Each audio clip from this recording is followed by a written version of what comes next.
amados hermanos, este mes hemos estado hablando acerca del pecado. Hemos hablado del comienzo del pecado y de cómo esto ocurrió cuando nuestro Señor creó personas con libertad que tendrían la oportunidad de escoger entre amarle y obedecerle o desobedecerle y no amarlo.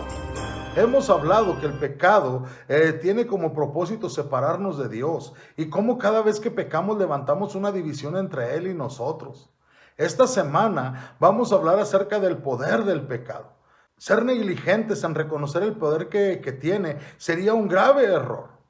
Para el creyente en Cristo, el no querer reconocer el poder del pecado es no tener una visión 2020. El no poder ver con claridad el daño que causa el pecado nos va a llevar a una vida de esclavitud y de miseria. Y para el incrédulo las cosas se ponen peor, pues lo va a llevar a una eternidad en el infierno. Lo que hacemos con el pecado nos afecta grandemente. Nuestro pasaje para hoy está en 1 Corintios capítulo 10, versículo 12. El apóstol Pablo dice: así que el que piensa estar firme, mire que no caiga.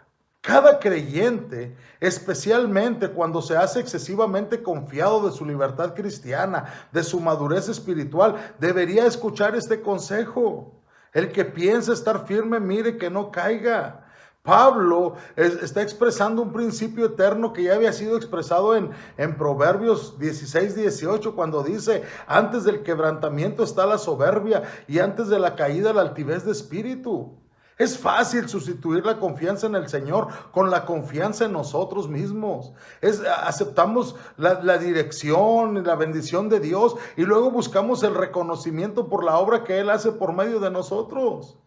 Resulta también muy fácil quedar tan enamorados de nuestra libertad y de nuestra madurez que nos olvidamos que somos de Cristo. Él nos compró por precio de sangre y nos llamó a la obediencia a su palabra y a su servicio. La palabra de Dios está llena de ejemplos de peligros de exceso de confianza. En el libro de Esther se centra la historia se centra en el plan de un hombre orgulloso y lleno de confianza en sí mismo que vio cómo le salió el tiro por la culata.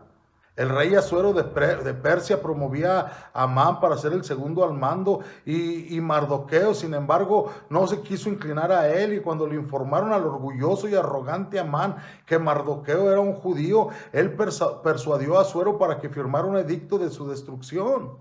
Gracias a la intercesión de la reina Esther, que también era judía, el rey dio un edicto muy diferente. Esto permitía a los judíos e incluso los animaba a defenderse si los atacaban.